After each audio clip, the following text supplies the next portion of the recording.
Assalamualaikum warahmatullahi wabarakatuh.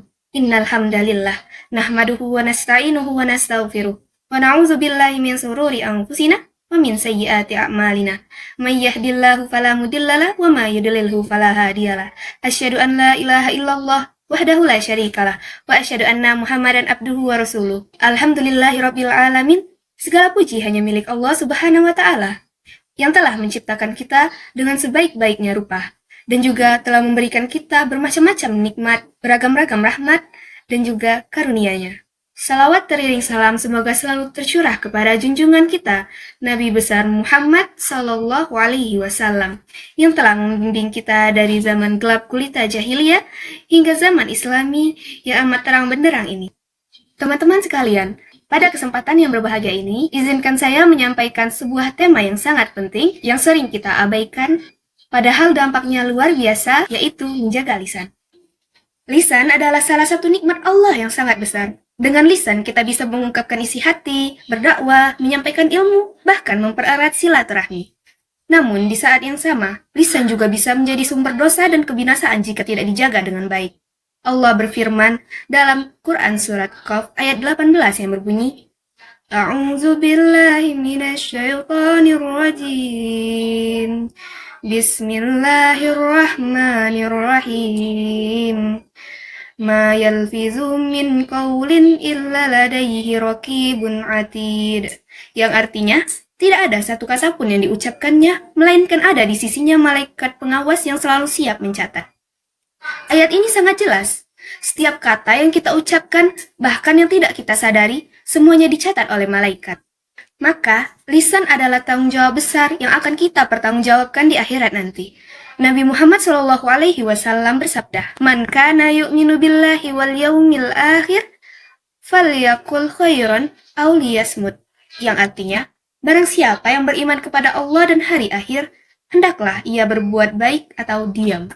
Hadis riwayat Bukhari dan Muslim. Hadis ini memberikan kita pedoman emas. Kalau kita tidak bisa berkata baik, lebih baik diam. Karena diam lebih aman daripada berkata yang menyakitkan, menyindir, dan berdusta. Ada banyak dosa besar yang dilakukan lewat lisan, bahkan tanpa disadari. Salah satu contoh yang paling banyak terjadi di sekitar kita yakni ghibah, menggunjing. Hal ini sudah tertera jelas dalam Quran Surat Al-Hujurat, yang artinya yakni, dan janganlah sebagian kamu menggunjing sebagian yang lain. Sukakah salah seorang di antara kamu memakan daging saudaranya yang sudah mati? Maka tentu kamu merasa jijik kepadanya. Ghibah bukan cuma ngomongin orang secara diam-diam, tetapi juga bisa lewat chat, status media sosial, atau candaan yang mengarah pada celaan. Contoh yang lain yakni namimah. Rasulullah Shallallahu Alaihi Wasallam turut menekankan larangan namimah dalam hadisnya yang berbunyi, La yadkhulul jannata namam, yang artinya tidak dapat masuk surga seorang yang suka mengadu domba. Hadis riwayat Bukhari dan Muslim. Pada hadis riwayat Ahmad, Rasulullah Shallallahu Alaihi Wasallam bersabda, yang artinya, yang amat dicintai di antara kamu di sisi Allah, ialah yang terbaik akhlaknya, yang dermawan lagi gemar menjamu orang, yang dapat menyesuaikan dirinya, sedangkan yang amat dibenci di antara kamu di sisi Allah ialah orang-orang yang suka berjalan dengan berbuat adu domba, yang memecah belah antara saudara-saudara, lagi pula yang mencari alasan-alasan untuk melepaskan diri dari segala kesalahan. Contoh yang terakhir yakni dusta dan bercanda berlebihan. Rasulullah Shallallahu Alaihi Wasallam bersabda, Wailul lilladzi yuhaddatsu fayakzibu liyudhika bihi qaumah. Wailul lahu tsumma wailullah. Yang artinya, celaka bagi orang-orang yang berbicara untuk membuat orang tertawa lalu berdusta. Celakalah baginya, celaka baginya. Hadis riwayat Abu Daud dan Hasan. Bahkan berbohong demi lucu-lucuan saja sudah diancam celaka. Ini menunjukkan betapa seriusnya bahaya lisan. Daripada digunakan untuk hal yang sia-sia, lebih baik lisan kita gunakan untuk berzikir, membaca Al-Quran, menyampaikan nasihat, memberi salam, mendoakan orang lain, minta maaf, dan menyambung silaturahmi.